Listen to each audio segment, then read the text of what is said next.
diretamente de um dos endereços mais famosos do Brasil. De um dos principais cartões postais da cidade de São Paulo. E com as transmissões feitas dos nossos estúdios na Avenida Paulista, eu sou Beto Ribeiro e eu pergunto, que crime é esse? Olá, sejamos todos muito bem-vindos. Por favor, não deixe de se inscrever, curtir, compartilhar, ligar sininho, marque nas suas mídias sociais, marque a todos nas mídias sociais. Se puder, seja membro, se não puder, tá tudo certo. Daí você vem comigo até o final deste encontro que eu tô querendo ter. Faz tempo, já falei disso há muito tempo, falei inclusive para você, numa vez que a gente se conheceu, não, que a gente se encontrou, sobre... Aqui estamos com o homem que parou o Brasil nos últimos... quem diria que uma calcinha paralisaria o Brasil da maneira que paralisou. Aqui eu já falei várias vezes, eu falo na sua frente, vocês estão muito bem, todos vocês na série Tremembé estão excelentes, foi uma surpresa agradabilíssima para quem gosta de séries, ver o Brasil fazendo uma produção desse nível que botou a gente na rota das grandes produções de True Crime, graças também ao grande elenco que tem, muito bem preparado. Eu vou querer saber muito tudo, mas seja bem-vindo ao canal, já falei muito de você em outras oportunidades, mas agora vou querer conhecer melhor você. Obrigado, Beto. Finalmente rolou, né? Tava louco para vir aqui também conversar com você e agora tentei desde antes, mas agora chega tudo, eu não brigo com uma Deus. hora chega, eu não brigo com né? Deus, tudo no seu tempo tem seu tempo. Quero ser paraibano? Paraibano. Nasci em Rio Tinto, que é uma cidade do litoral norte da Paraíba, ali, que é perto de João Pessoa, que é uma cidade muito pequena, de 20 mil habitantes. Acabou de vir o sotaque, que eu não ouvia tanto. Você tem quantos anos? Tenho 30, faço 31 agora em dezembro, sagitariano. Eu sou Libra com ascendente em Gêmeos e Lua em Sagitário. É um signo muito louco, muito vanguardista. Eu gosto que o sagitariano é um vanguardista. Ele tem a liberdade como alma. Sagitariano é um experimentador, né? Exatamente. Exatamente. E eu brinco quando eu te encontro, você está cada vez de uma maneira, até com roupas diferentes. E a última vez eu falei assim, nossa, está completamente diferente da última vez. Você falou, sou vários personagens. Eu sou o mundo inteiro. Esse é tudo. Você é ator, sempre quis. Qual a tua história? Eu queria conhecer você antes do estouro de Tremembé. Me conta um pouco por que você veio para São Paulo, não foi para o Rio? Quando que você decidiu vir? Qual a tua história? Beto, eu nasci numa família muito humilde, muito pobre, que não tinha recursos, e numa cidade muito pequena, que também não tinha teatro, não tinha cinema, não tinha incentivo de cultura e de arte nesse sentido, né? Então, acho que a primeira vez que eu entrei num cinema, eu tinha uns 14, 15 anos. Uau! Então, foi João Pessoa? Em João Pessoa, exato. Foi um desejo muito genuíno da infância mesmo, sabe? O ser ator. Porque, apesar do não incentivo, mas dentro de mim tinha uma identificação absoluta quando eu assistia televisão, quando eu pegava uma fita VHS na locadora e assistia, depois o DVD, né? Enfim. Mas o universo do cinema, o universo da televisão, ele sempre me encantou.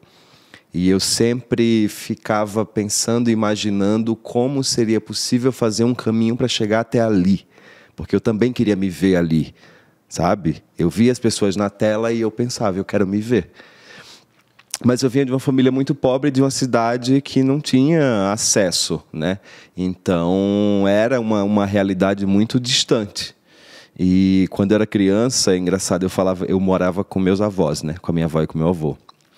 E eu falava para minha avó que o meu sonho era crescer porque eu queria ir embora. Para poder... Embora dali. Né? Embora dali, para poder ter espaço para crescer de fato, sabe? Porque o destino que me estava reservado ali, eu não estava aceitando e eu não me identificava, sabe? E eu ficava me perguntando por que eu não podia ter escolha de caminho. Por que eu tinha que ser o que estava programado para eu ser ali naquela cidade? O que estava programado? Cara... Com a falta de recurso e com a falta de acesso, era trabalhar no caixa do supermercado, era empacotar compras. Eu trabalho desde os 12 anos. Eu já fiz muita coisa na vida. Eu comecei a trabalhar na padaria da minha tia. Depois eu fiz cobertura de festas e eventos, batizado, aniversário, casamento. Depois eu fiz animação de festa infantil, com boneco cabeção, sabe? Fazendo coreografia do Backyardigan. Enfim, foi um caminho muito longo, sabe? E eu precisava me manter, então eu precisei trabalhar desde sempre. A verdade é essa. E ser ator era uma realidade muito distante, então eu precisei dar muitas voltas na vida para poder conseguir chegar até aqui, sabe? Foi uma coisa muito de tijolo a tijolo, realmente, de construir a própria estrada, porque a estrada não estava nem feita, sabe? Era barro. E você, quando você fala que você quer ser ator, a sua família te dá ou eles entendem o que você estava querendo ser? Cara, eu já tinha saído da casa da minha família, né? Eu saí da casa da minha avó com 16 para 17 anos, quando eu passei no vestibular de psicologia. Legal. E aí eu vou para João Pessoa fazer psicologia justamente porque eu não tinha perspectiva do que seria ser um ator. E que para ator é maravilhoso ter feito psicologia. Marisa Hort, que maravilhoso, maravilhoso. Me serve muito, assim, me trouxe muitas ferramentas. Você fez toda a faculdade? Não, aí fiz metade. Aí na metade do curso faltava alguma coisa, sabe? Eu estava feliz no curso, eu me dava bem, mas faltava. E aí eu fui fazer um curso de férias de teatro. E aí o bicho lá me picou, mesmo, lá em João Pessoa. E aí o bicho me picou e nunca mais eu consegui sair. Aí, paralelo a isso, apareceu um teste para um curta. E aí eu nem sabia o que era um teste para um filme, né? Estava ali começando, jovem de tudo. E aí eu fiz o teste para o filme e passei. Fui escolhido, fiz o filme, não faço ideia do que eu fiz naquele filme, mas estava lá, sabe? E as pessoas me viram e se interessaram e outras coisas surgiram. Até que veio o Corpo Elétrico, né? Que é o que, de fato, me lança no mercado nacional, internacional. Corpo Elétrico é um filme que você fez onde? É o meu primeiro longa. Então, mas onde? Ele é feito em São Paulo já? Não, ele é um filme do Marcelo Caetano, que é feito em São Paulo, que é o que me traz para São Paulo em 2016. Sua chegada em São Paulo já foi para fazer um filme? Para protagonizar meu longa. É meu primeiro longa, né? Que é o filme do Marcelo Caetano. Como foi chegar em São Paulo, já protagonizando um filme e já mudando tudo? Porque existem certas profissões que eu brinco que precisa de uma chancela do outro. Por exemplo, eu sou escritor, eu posso escrever e tal, mas quando você tem um livro publicado por uma editora, parece que você ganha um diploma de que você, realmente você é um editor. É um escritor. No caso de ator, também tem um pouco isso. Você ser escolhido para fazer, isso vai te dando mais certeza de que você está no caminho certo. Você sai dali, você vem com essa certeza para São Paulo. O que mais te amedrontou no começo? A cidade, a ser protagonista de um longa? Você entendia o tamanho do que era? Cara, eu entendi o tamanho da responsabilidade. E isso me dava um certo arrepio assim, na espinha, mas, ao mesmo tempo, eu não tinha outro caminho, sabe? É o que eu sempre quis, é o que eu sempre sonhei, é o que eu venho batalhando, construindo, ano a ano, estudando, me dedicando completamente a isso. Então, acho que também é um momento ali que a carreira vira, né? E que você fala, opa, começou a acontecer de fato, né? A coisa começa a existir. Você tem em mãos um trabalho que você pode apresentar e falar, tá aqui. Esse é meu trabalho. Você tem esse diploma, né? Do audiovisual de fato, né? Exato. Então, muda tudo, né? Eu nunca tive perspectiva de sair do país, por exemplo, e foi o trabalho que me levou. Me levou para a França, me levou para o México, para o Uruguai, sempre com filme, sabe?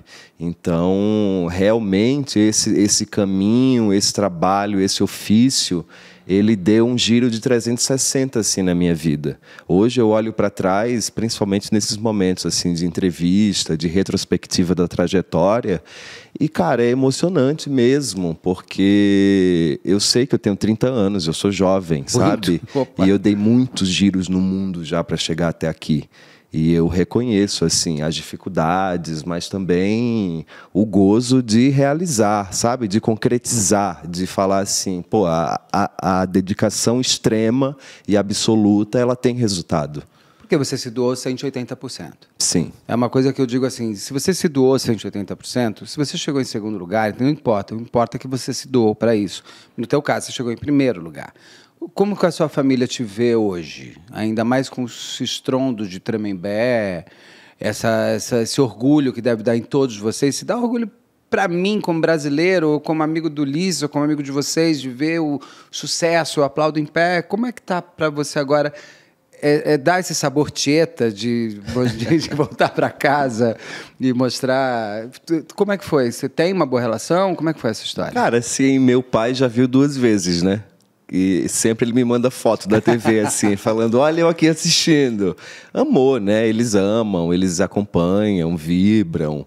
Mas acho que ninguém tem muita dimensão também, sabe? Do tamanho que a coisa toma e da proporção que a coisa toma. Mas tá todo mundo feliz, orgulhoso.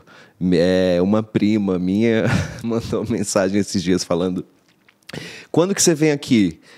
Mas você sabe que você vai ter que vir com segurança, né? Que delícia. Eu falei, ai, que besteira. Você vai? Você vai muito para sua cidade? Eu vou... Não? Todo ano eu tento ir. Natal, pelo menos, essa parte. Eu estava lá em janeiro. Agora, pelo jeito você é uma família, porque se você volta para casa, para o teu pai, você conversa, porque nós vamos falar de um homem família daqui a pouco, que é o Christian Cravinhos, que em torno de uma família também traz tudo isso. Como é que Tremembé chegou até você? Como é que foi a chamada para o teste? Como que foi esse... Você já conhecia? Você gosta de crime? Como que é essa história? Cara, Tremembé foi um acontecimento mesmo. Muito marcado assim na minha trajetória, sabe? Eu sei que eu vou lembrar disso para sempre, porque eu estava num momento muito desestimulado da carreira, porque eu fiz Guerreiros do Sol. Sim. E depois eu fiquei 8 meses sem trabalhar. Uau, isso é uma coisa... Porque Guerreiros do Sol demorou 2 anos para sair, então aí as coisas começam a desandar, começam a ficar esquisitas. Guerreiros do Sol tá onde hoje? Do Globoplay. Se puderem assistir, tá na Globoplay. Globoplay. Então estava num momento muito desacreditado da carreira mesmo, naquele momento assim de baixa, sabe? Você chegou a pensar em fazer outra coisa? Cheguei, com certeza. Eu falei inclusive com a Vera Egito, que a gente é amigo na vida. Diretora, showrunner, chefe de roteiro, ela é tudo. Falei, Vera, eu tô desistindo, sinceramente, eu tô assim... Eu não vejo mais perspectiva, sabe? Porque não tem, tanta instabilidade, tanta falta de espaço também. Às vezes você tem um personagem, mas você tem que lutar, que se esgaçar para poder fazer com que essa dramaturgia ela realmente se expanda e ganhe corpo ali, porque não tem tanto espaço. Então, sei lá, estava num momento bem desacreditado. E a Vera falou, cara, você está louco. Imagina, você é um bom ator. Eu não vou deixar. E aí chegou um teste pro Luca. Você ia fazer o seu próprio namorado. Meu namorado na ficção. E aí eu fiz o teste pro Luca e pro Mariano. E depois a Vera e a Ana Luísa, que é a produtora de elenco. Ela tem também, merece meus parabéns, porque saber costurar um elenco é muito complexo. E enxergar nos atores, né, a possibilidade ali, mesmo com algumas diferenças, né, físicas e tal, mas encontrar ali. Enfim, aí me deram feedback de que o teste foi ótimo, mas que esses personagens precisariam ter um perfil mais jovem. Eu falei, acabou pra mim, né? Realmente, a esperança que tinha você se foi. Jovem, tem que ouvir que precisa ser mais jovem, deve ser desesperador. Só penso que eu perdi meu elan.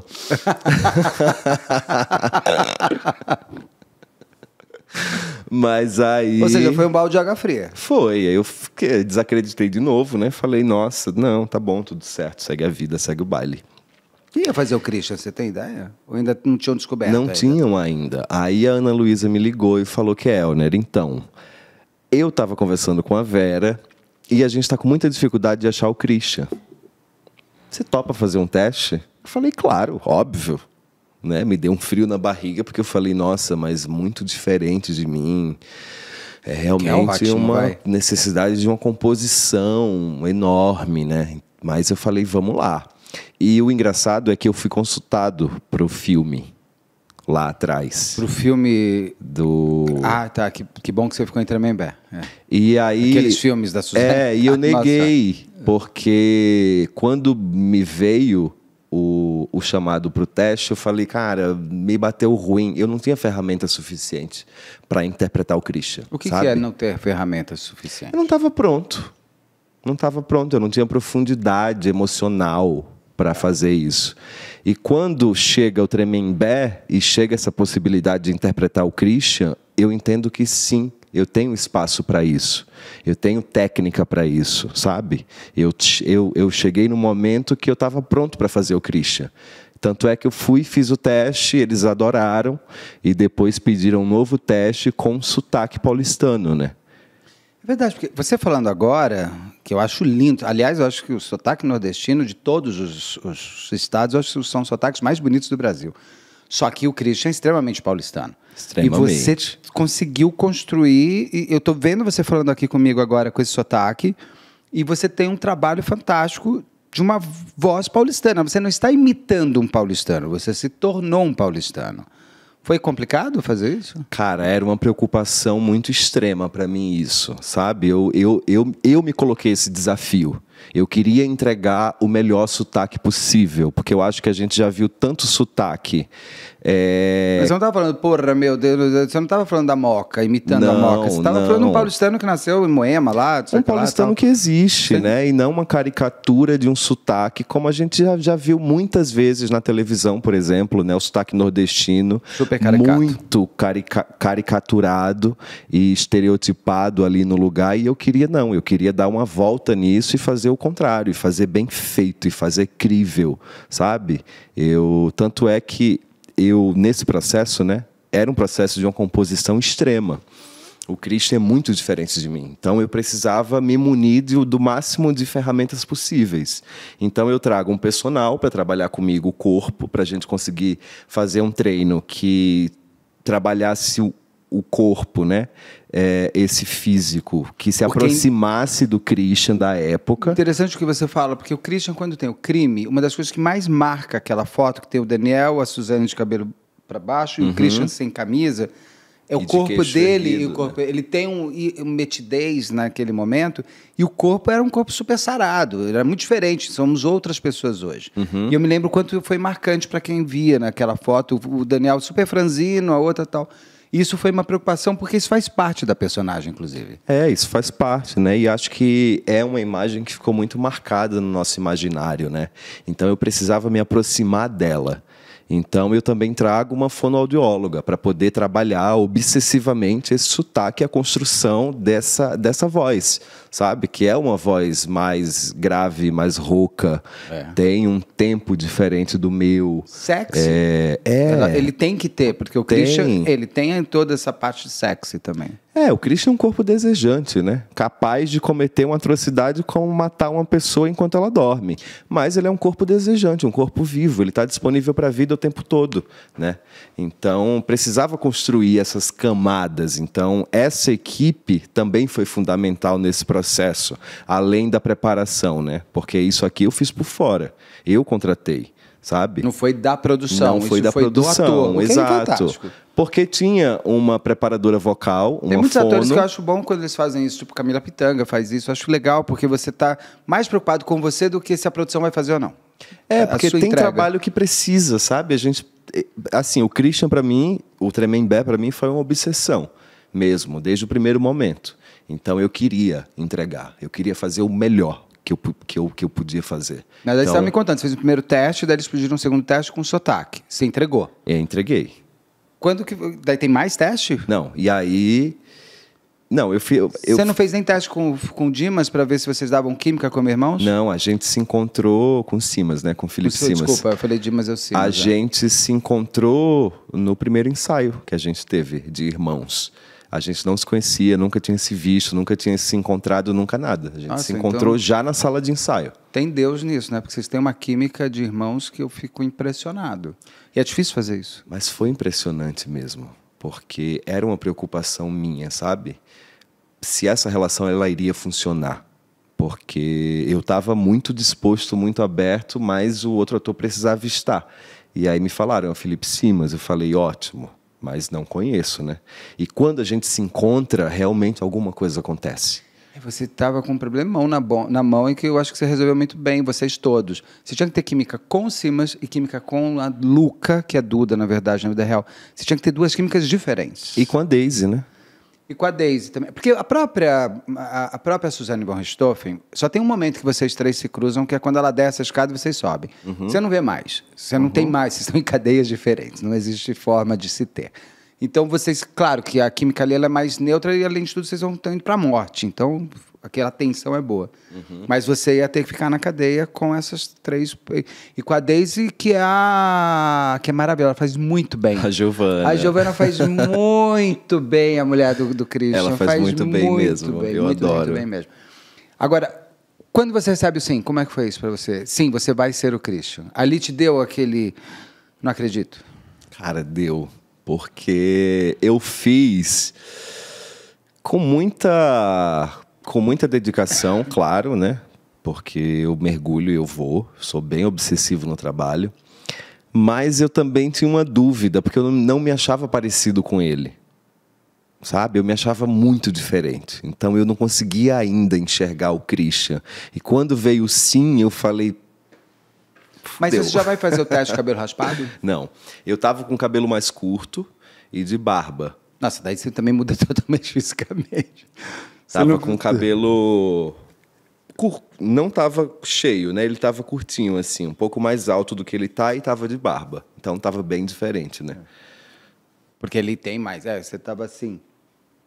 Tava assim, exatamente assim. Não, porque aí não tem como, porque a gente nunca viu o Christian assim, a gente sempre viu o Christian careca, sem barba. Então eu olhava para isso e eu falava, cara, não sei se vai rolar mesmo, né? Porque pessoas que existem, a gente tem que ter uma semelhança, aproximar ali. Só que quando veio a caracterização que a gente raspou, que a gente fez as entradas, que a gente tirou os pelos do braço, do peito, colocou as tatuagens, eu falei, cara... Virei ele. A Britney, você falou, virei ele, né? A Britney, Encontrei, aliás, a Britney eu falei para ela, eu falei, é incrível como você conseguiu criar dramaturgia, ela mesma fala isso, né? Como ela é roteirista e diretora também, ela não é só maquiadora, que já é maravilhoso, mas ela constrói junto com vocês, ela traz elementos da própria forma da pessoa ser. Ela é deste jeito porque ela tem uma personalidade e uma alma ali que carrega tudo aquilo, né? Isso foi importante também. Ela é uma também. grande criadora, né? E ela constrói tudo muito em parceria. Ela sempre dava espaço para a gente, falava, o que você acha disso? Você acha que é melhor isso aqui ou isso aqui? Como que a gente vai fazer a coisa da depilação? A gente vai fazer na cera, a gente vai fazer na maquininha todos os dias. Como é que foi? Porque cera, Deus me livre. Não, a ideia inicial era na cera, né? Mas caiu, porque ia ficar vermelho, ia ser muito difícil, além da dor, né? Não, falei, não, já tem dor emocional suficiente nessa história. Você gosta, você vai trabalhar numa série que é True Crime na Veia, feita por... Vem dos livros do meu grande amigo, que eu tenho adoração a ele, orgulho de ser amigo dele, que é o Ulisses Campbell do Céu, aquele Ulisses Campbell do Céu, que ele fala disso.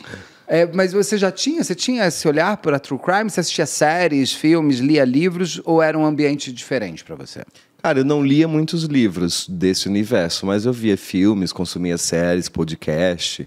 Na época mesmo do ensaio, foi quando lançou Os Irmãos Menendez, né? É sério, monstros maravilhosos. Nossa, tem tudo a ver com os que cravinhos. Eu consumi, porque tem tudo a ver, exatamente. Eles são muito unidos. É um universo e um imaginário ali que é muito parecido, né?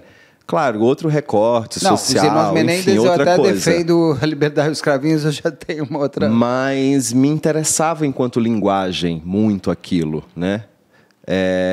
Jeff Dahmer também, enfim. É tudo do Ryan Murphy, né? Você tá falando. Tudo do Ryan Murphy. Ele também é um ídolo para quem gosta de True Crime também. E aí eu entro nos livros do Ulisses, né? Quando eu recebo a aprovação, eu falo, então vou começar agora. E aí começo a ler o livro da Suzane e fico enlouquecido, porque a escrita do Ulisses é assim. É ótima. É maravilhosa e tem senso de humor, né? E ele se coloca enquanto narrador mesmo. Dá pra sentir a personalidade dele ali nas palavras. Se você conhece ele, você ouve ele falando. Exato. Maravilhoso. Você lê com a voz dele. E eu devorei. Então, assim, sempre tive interesse. Você tem 30 anos. Quando acontece o crime em 2002, você tinha quantos anos? Eu tinha 8. 8 anos. Numa cidade, no interior da Paraíba, mais distante, bem mais distante de São Paulo. Você lembra do crime? Foi um crime, como que você lembra da história da Suzane? Cara, foi muito mediatizado, né? Em São Paulo, então? Não, e lá também. E lá passava o Jornal de São Paulo, né? Na televisão. Não passava o Jornal da Paraíba. Ah, é? Então era assim, era 24 horas. Era Suzane e Daniel Cravinhos, Christian Cravinhos, a moto, o roubo das joias, o dinheiro, o choro no cemitério. Tudo, né? E isso tá muito fresco na minha cabeça. É impressionante, porque eu tinha 8 anos, tem 22 anos isso, né? 23. Foi 2002, a gente está em 2025, 23 anos. 23. E eu lembro da época, das Acabou de fazer 23 imagens. anos, porque foi dia 31 de outubro. É verdade. De 2002. Dia das Bruxas, né? E próximo aniversário da Suzane. Aquilo foi um pedido de aniversário. Foi um presente de aniversário. Meu Deus. Ela faz aniversário dia 3 de novembro. Uau! Mas é real. Isso foi um pedido de presente de aniversário. Eu não estou além dos psiquiatras forenses falarem isso, o quanto crimes familiares são próximos a datas festivas, como Natal, Ano Novo, Dia das Mães, Dia dos Pais, datas especiais para as pessoas, como aniversário de casamento, seu próprio aniversário. E a Suzane, ela faz aniversário dia 3 ou 4 de novembro, e ela pede de presente a morte dos pais, junto com o Daniel. Isso é dito em todos os lugares também. Louco isso, né? Um universo muito complexo de se entrar. Uma das coisas que eu vi...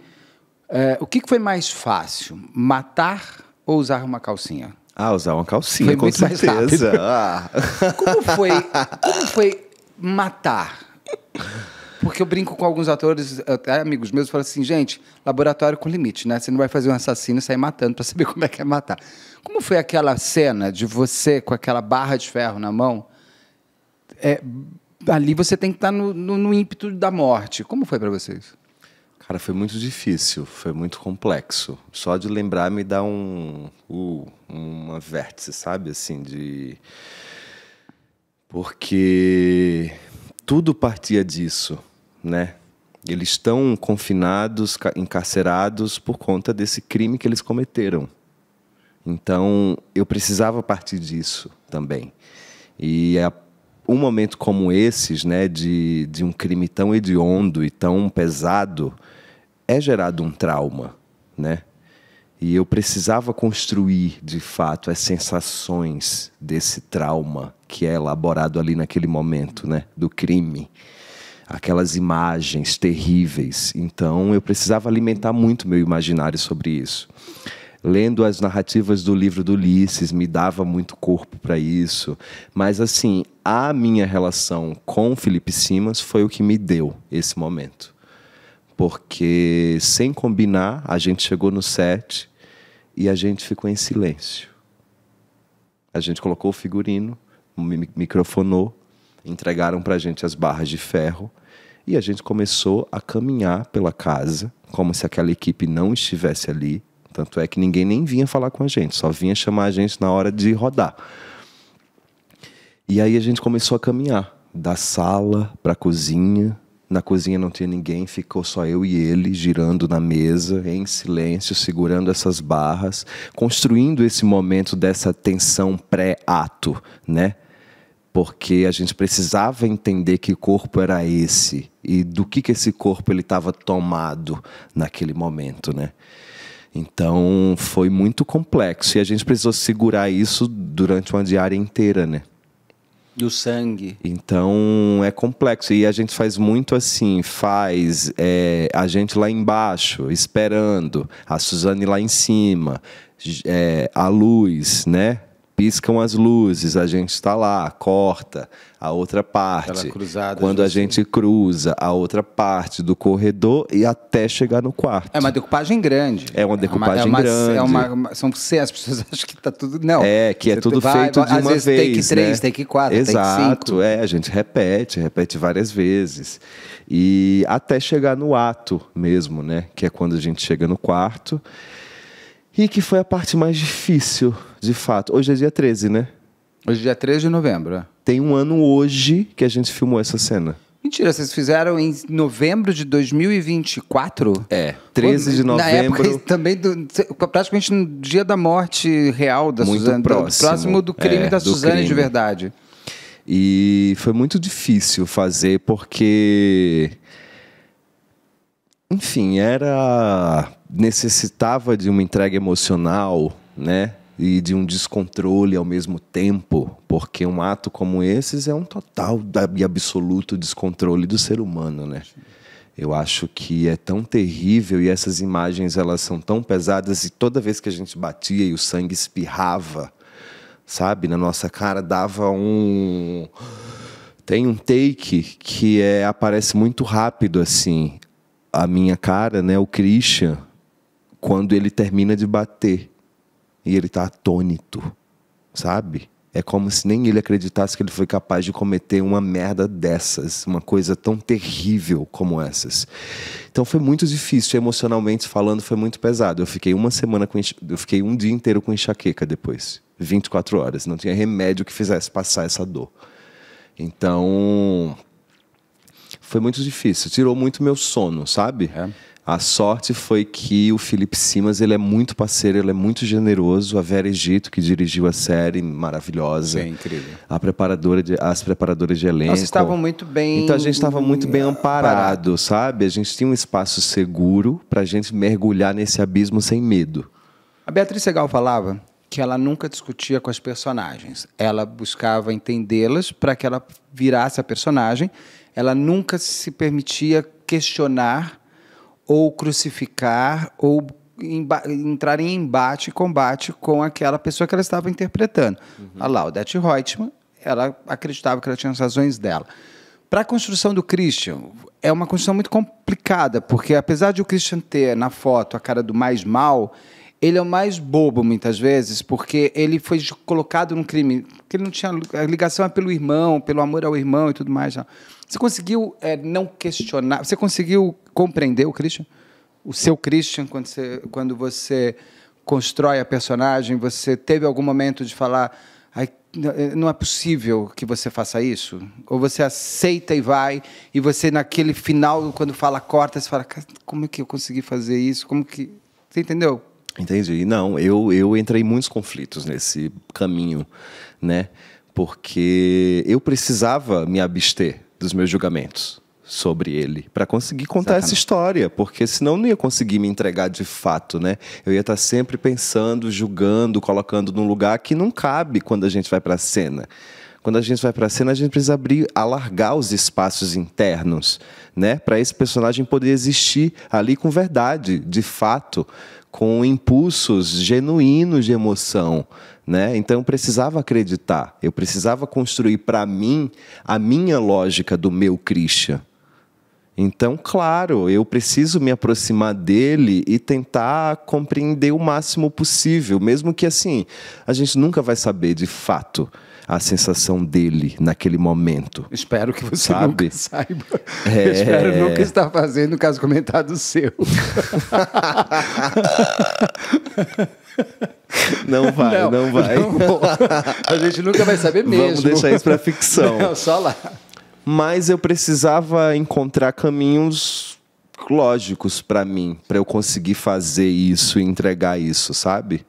Então, sim, eu me aproximei de muitas sombras nessa preparação. Complexo, né? E foi difícil, Foi complexo, foi doloroso também, sabe?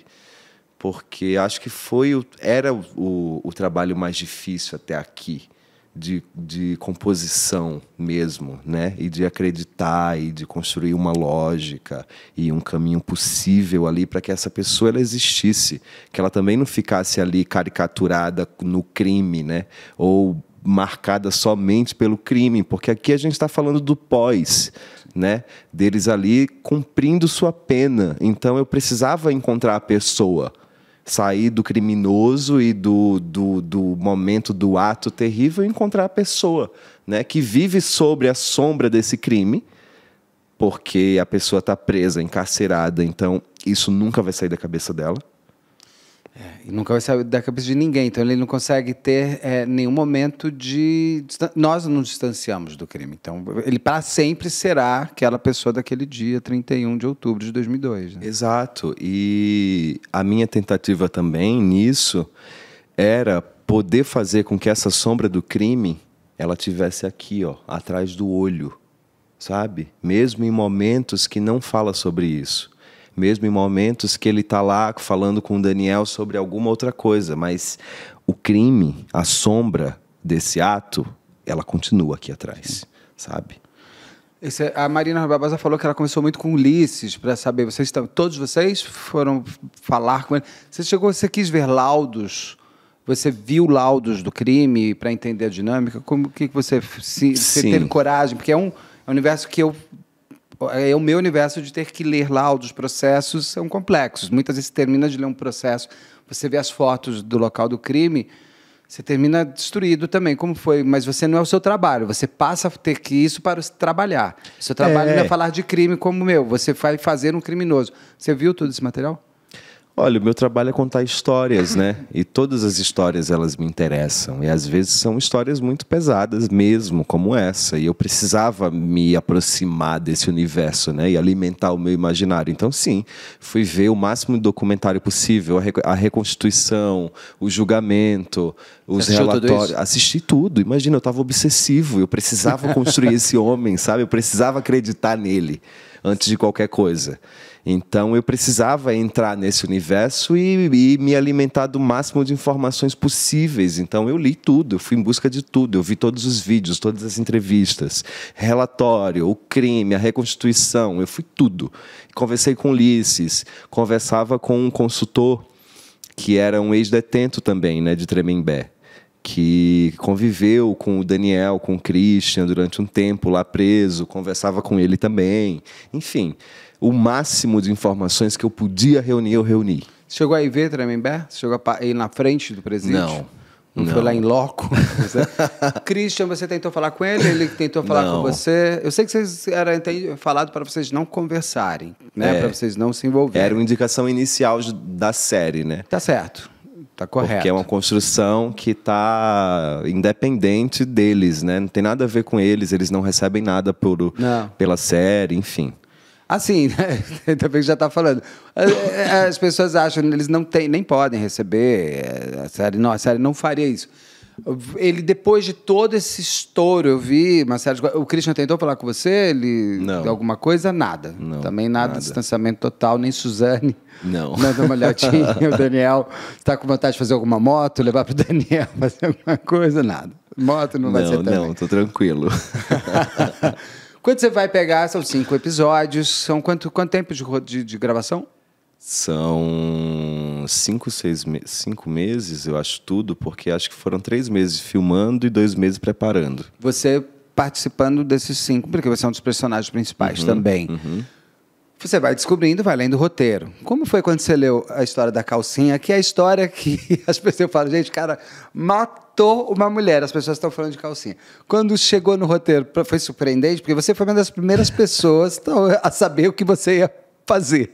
Cara, foi surpreendente porque o teste era a cena da calcinha. Mentira! Era uma cena com o Daniel e a cena da calcinha. Pô, da calcinha? Hã? Então você no teste já sabia da calcinha? Já sabia, porque no teste era a cena que ele pede a calcinha pro Luca. Que ele fala, arruma uma calcinha. Como é que é? Fala Consegue uma calcinha. Uma calcinha. Pra gente fuder com ela, bem gostoso. Mas esse teste foi você pedindo. Mas não colocando. Não, exatamente. Você sabia era pedindo. E aí eu não sabia ainda, né? Que, na verdade, quem ia usar a calcinha era ele. E quando veio o roteiro, eu não aguentei. Eu gargalhava de girar a cabeça pra cima, como você tá fazendo. Porque eu não acreditava, era meio surreal, né? Dentro daquele contexto ali. E dessa figura que foi criada, né? Do Christian Cravinhos e super tal. Macho e tal. Então, a própria relação dele com o Luca, né? Com a Duda na vida real, é surpreendente, né? Porque se você não lê o livro, se você não sabe disso. Então, você se surpreende mesmo, porque você fala, cara, que louco. Porque eu acho que essas figuras que cometeram crimes tão hediondos e que foram tão mediatizados, elas estão muito registradas na cabeça da gente como monstros, né? Porque a gente tem o ato ali que cristaliza mesmo a nossa relação com eles, né? E a gente olha para eles e fala monstros. E quando eu leio o roteiro, eu falo, cara, que loucura! São pessoas. Porque dentro da prisão, a sociedade continua de uma nova forma com eles. Ali você vai ter novas lideranças, novas carências, porque humanamente falando, todo mundo continua sendo humano. Eu vi uma entrevista que o Ulisses deu agora, que eu achei... Bom, o Ulisses é sempre muito inteligente, mas ele foi muito certeiro no que ele fala. Ninguém humanizou o criminoso porque ele não deixou de ser humano. Exato. O que vocês não fizeram foi glamorizar. Vocês mostraram, e o que nos choca muito aqui fora, é imaginar que essas pessoas continuam tendo uma vida normal. Dentro da anormalidade, passa-se a existir ali dentro uma nova forma de coexistência. O universo se cria, né? Um microcosmos existe ali com suas próprias leis, com seus próprios encontros, com suas relações, os romances. Porra, você está preso, né? Você está enclausurado e um afeto acontece, uma relação se desencadeia, você começa a se entregar para um desejo. Claro, é isso. E foi surpreendente mesmo, me tirou o tapete, sabe? Porque eu olhei para essas pessoas e eu falei, cara, são pessoas, são humanos, e humanos são capazes de cometer coisas terríveis. Por isso somos humanos. E isso foi surpreendente, sabe? Porque é isso, é um bandido, matou, assassinou, mas ama, mas tem filho, mas sente saudade, mas tem família, mas odeia, mas sente falta, sabe? E no caso dos cravinhos, com uma vantagem, com os dois juntos. Exato. Eles não chegam num local sem uma união com nada. Eles chegam no local com uma irmandade. E é mais fácil você chegar a um lugar tão horroroso com alguém conhecido. Um que você ama e que está com você. Ponto de segurança ali, né, mínima possível, de um afeto, porque é um ambiente de tanta escassez, né? De tanta dificuldade, você já está preso, já está encarcerado, enfim, cometeu uma grande merda, mas está pagando, tá pagando por isso, né? Mas é um ambiente difícil de você sobreviver, de fato, né? Não é um ambiente fácil. Sim. E ter um irmão com você, pô, eles dividiram cela, né? Eles 20 anos. Os Menendez não tiveram essa chance. Exato. Eles viveram essa chance. E acho que foi fundamental para eles conseguirem para eles terem conseguido sobreviver. A cena que você impede do Simas tirar a própria vida é angustiante. Muito. Eu falei que vocês dois, você chegou a ficar irritado vendo vocês, porque eu comecei a ter pena dos dois. Eu falei assim, não posso ter pena de assassino, gente. Falei, como? Porque você começa a ter uma coisa, você começa você some o crime, você começa a ver uma nova vida ali, que é o que te deixa muito angustiado, né? E que depois você vai ver eles saindo, não cumprindo a pena. Isso daí, aí você fica irritado lá de fora, você fala, tá vendo? Não. Mas vai se tornando... A cena da calcinha eu achei muito interessante, porque as pessoas elas estavam mais chocadas com a cena da calcinha do que com os cards que falavam assim, presa porque pedófila que estuprou as duas irmãs menores. Aquilo era menos chocante do que um homem pondo uma calcinha. O que você acha que foi pelo fato do Christian, na sua macheza, colocar... Como você, no dia seguinte que da estreia, ou no mesmo dia, começou a receber, e o que você começou a perceber? Por que essa cena impactou tanto todo mundo? Cara, eu acho que o Brasil é muito moralista, né? O Brasil é muito machista, é muito homofóbico, é transfóbico, e acho que todas essas questões, elas aparecem nesse momento, né? Porque tem muita gente que celebra, que ri, que tira onda, mas tem também muito comentário homofóbico, machista, enfim.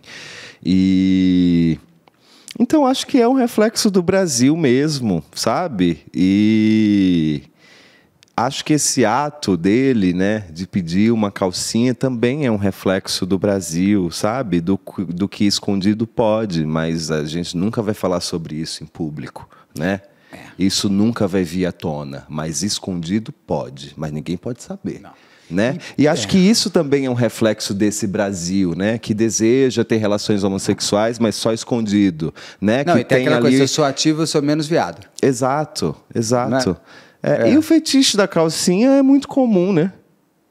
E eu vi uma matéria falando sobre isso, um estudo falando sobre isso, de que sim, existe um fetiche que muitas pessoas têm de calcinha mesmo, e homens.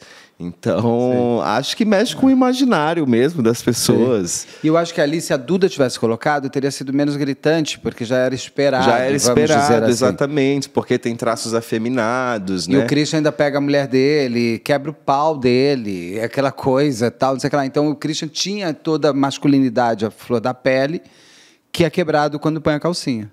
Quantas vezes você refez aquela cena? Algumas, não lembro quantas agora, mas algumas. E foi complicado fazer a cena? Não, foi você super ria de no boa. meio? Não. E tinha umas vontades. Nos primeiros takes dava uma vontade de dar uma gargalhada quando eu olhava pra cara do João.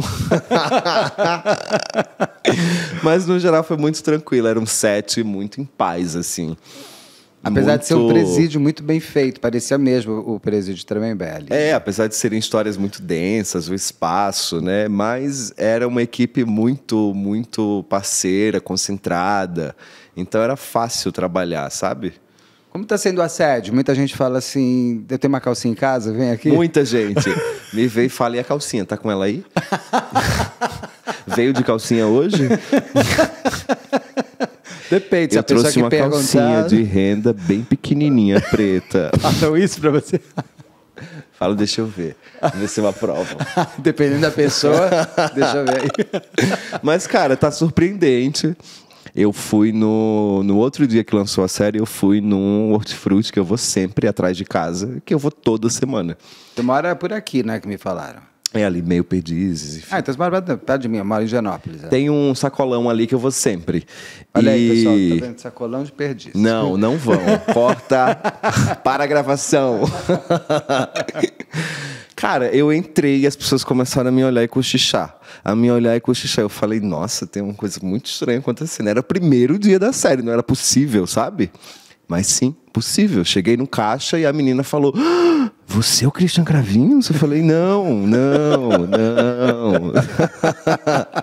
Então, assim, parece que todas as pessoas viram, todas as classes sociais, tudo, sabe? Todas as pessoas que eu encontro, elas se surpreendem muito, vêm eufóricas falar, tirar foto, abraçar, porque eu acho que pegou muitas pessoas, né?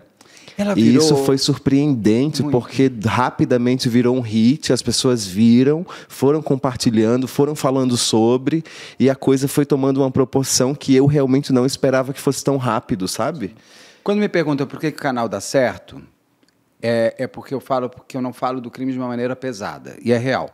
E isso não foi estratégico, isso é porque eu sou assim.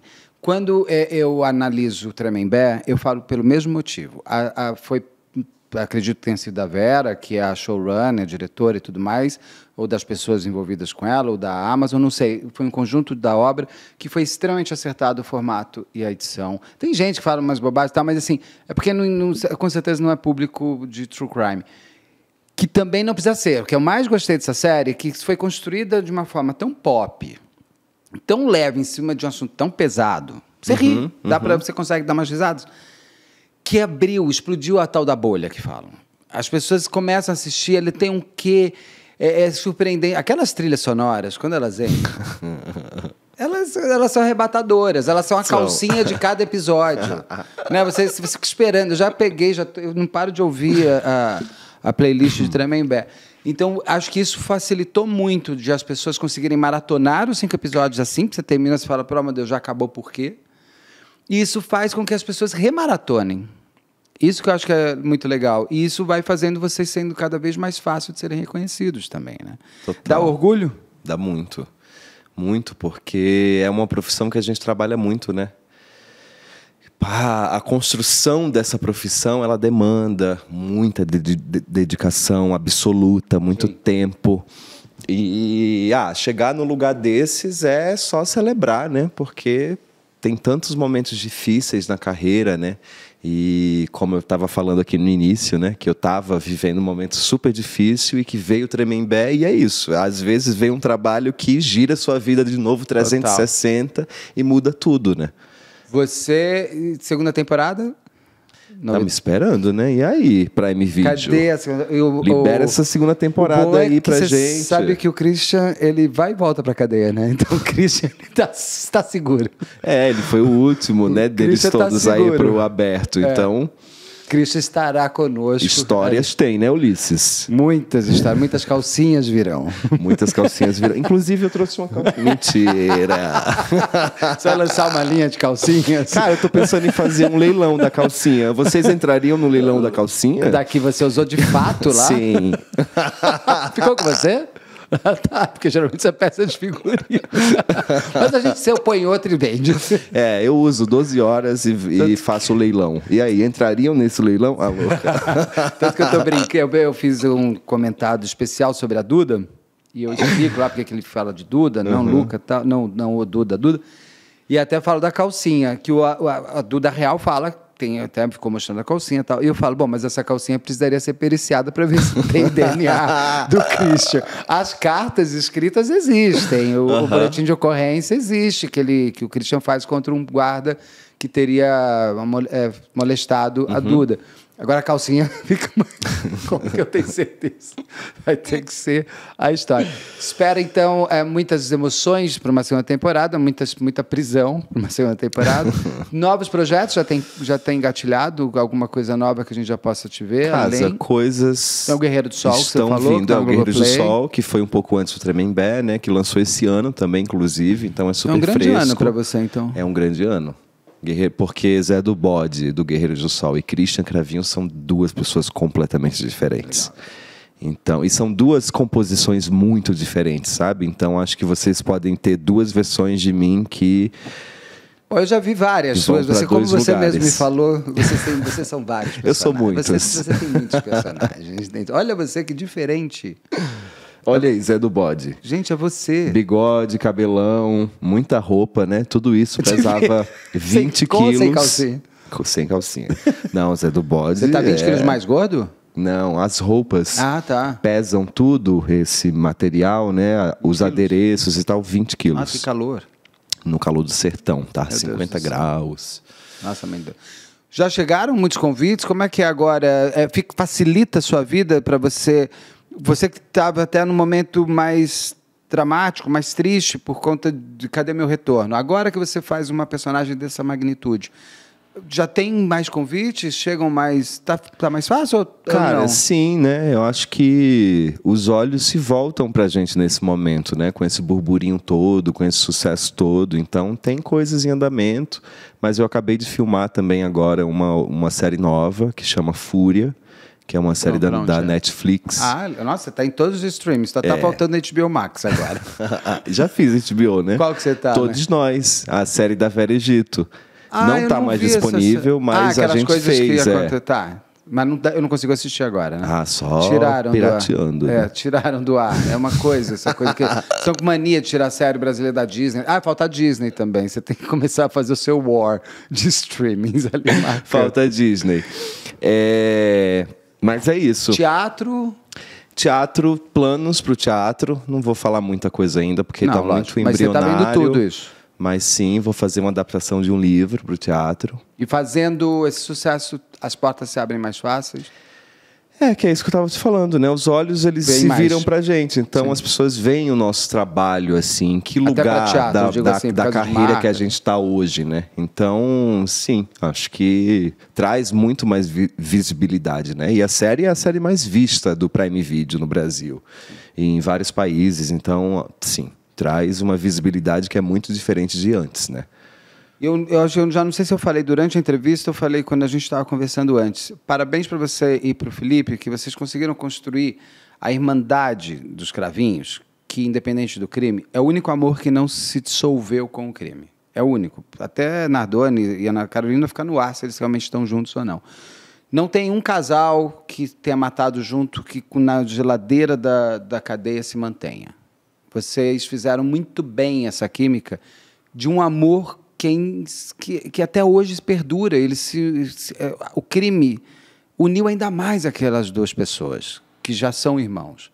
Então, vocês fizeram muito bem, vocês trouxeram muito bem isso. É uma coisa que eu acho que eu esqueci de falar, no começo, deixo para falar agora aqui no final. Muito obrigado por você ter vindo, estava querendo conversar há muito tempo. A gente foi complicado achar esse horário, mas conseguimos achar esse horário. Eu quero colocar o mais rápido possível. Hoje é dia 13 de novembro, a gente está gravando, vai ao ar no dia 14 de novembro. Perfeito. É raríssimo eu conseguir fazer isso, de pôr um vídeo que eu gravo num dia e pôr no outro dia, porque já tem coisa programada, mas você merece. Parabéns, meu querido. Obrigado, Beto. Parabéns, feliz, de verdade. Tá? Feliz de ter Estou muito rolado. feliz por vocês todos. Meu aplauso em pé. Já assistiu Tremembé? Assista Tremembé. Já assistiu? Assiste de novo, vale a pena. Tá lá, deixa passando que vale a pena. E ouça a trilha. Gente, a trilha sonora... Tá demais, né? Eu não sei quem fez essa coletânea de trilha sonora, mas parabéns para quem fez, porque tá fantástico. Parabéns para todo mundo. É muito bom, é muito legal ver esse trabalho todo de vocês. Então assista no Prime Video, tá aqui essa beleza de quem matou, que está escrito ali, né? 20 e quantos anos de prisão cada um. Tá ali, tá vendo o Christian. Tá aqui o Christian, que não é o Christian, é o Kelly.